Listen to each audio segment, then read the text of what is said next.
حضرت امام جعفر صادق رضی اللہ تعالیٰ عنہ، یہ بات یاد رہے کہ امام جعفر صادق رضی اللہ تعالیٰ عنہ وہ ہستی ہیں کہ جن کی طرف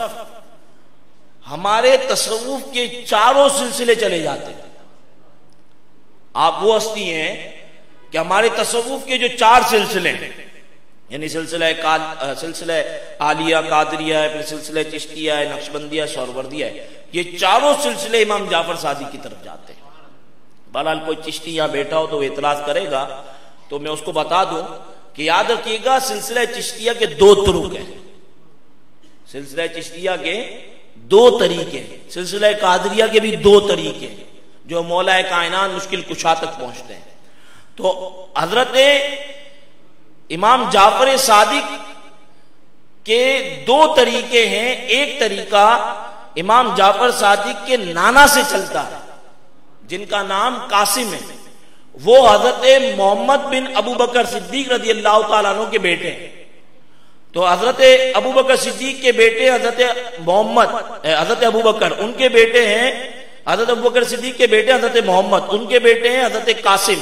ان کے نواسے امام جعفر صادق، ام فروا کے بیٹے ہیں حضرت امام جعفر صادق۔ تو حضرت امام جعفر صادق سے ایک سلسلہ ابو بکر صدیق کی طرف جاتا ہے۔ تو سلسلہ نقشبندیہ جو آپ کا چلتا ہے وہ حضرت بایزید بستامی سے امام جعفر صادق اور پھر وہاں سے حضرت ابو بکر صدیق تک جاتا ہے۔ تو امام جعفر صادق یہ بیچ میں وہ ہستی ہیں جو سلسلہ نقشبندیہ کو حضرت ابو بکر صدیق رضی اللہ تعالیٰ تک ملاتی ہے۔ اور دوسرا جو سلسلہ عالیہ قادریہ ہے، سلسلہ چشتیہ ہے، ان کے دو طرق ہیں۔ سلسلہ عالیہ قادریہ میں جو معروف آپ شجرہ پڑھتے ہیں، تو اس شجرہ عالیہ قادریہ کے اندر حضرت امام علی رضا سے یہ سلسلہ مولا کائنات تک جو جا رہا ہے، یہ امام علی رضا سے اوپر جاتا ہے حضرت امام موسیٰ کاظم، وہاں سے حضرت امام جعفر صادق، وہاں سے حضرت امام باقر، وہاں سے حضرت امام زین العابدین، وہاں سے حضرت امام علی مقام امام حسین رضی اللہ تعالیٰ پھر مولا کائنات۔ یہ ہمارا معروف سلسلہ قادریہ ہے، کیونکہ حضرت امام علی رضا کے بعد حضرت معروف کرکی، پھر حضرت ابوبکر شبلی، جنید بغدادی، یہ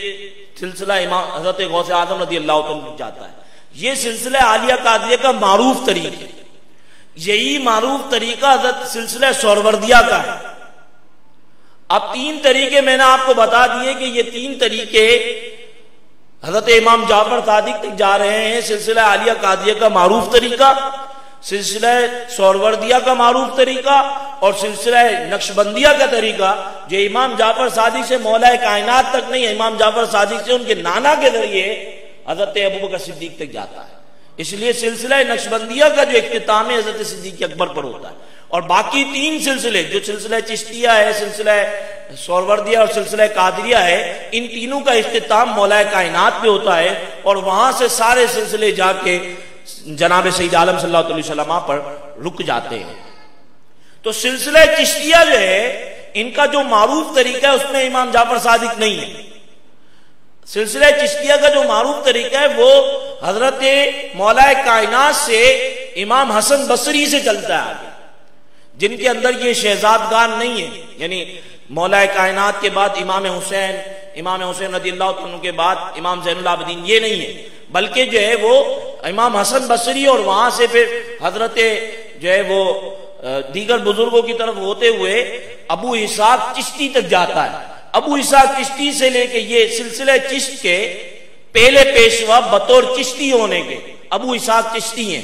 اور ان کے بعد 5 لگاتار سلسلہ چشتی کے بزرگ آتے ہیں، اور ان کے بعد جا کے حضرت خواجگان خواجہ معین الدین چشتی اجمیری رضی اللہ عنہ کا سلسلہ آتا ہے۔ اب یہ مطلب 6 اور 11ویں کی محفل تو نہیں ہے، صرف سمجھانے کا مقصد یہ ہے کہ سلسلہ چشت کا یہ جو معروف طریقہ ہے، اس کے علاوہ ایک طریقہ اور ہے جو امام جعفر صادق سے ہوتے ہوئے آگے جاتا ہے خواجہ خواجگان تک۔ تو سلسلہ چشتیہ ہو، قادریہ ہو، سہروردیہ اور نقشبندیہ ہو، تمام سلسلوں کے اندر حضرت امام جعفر صادق رضی اللہ عنہ کا فیض جا رہا ہے، یعنی کوئی سلسلہ ایسا نہیں جو اس فیض سے خالی ہو۔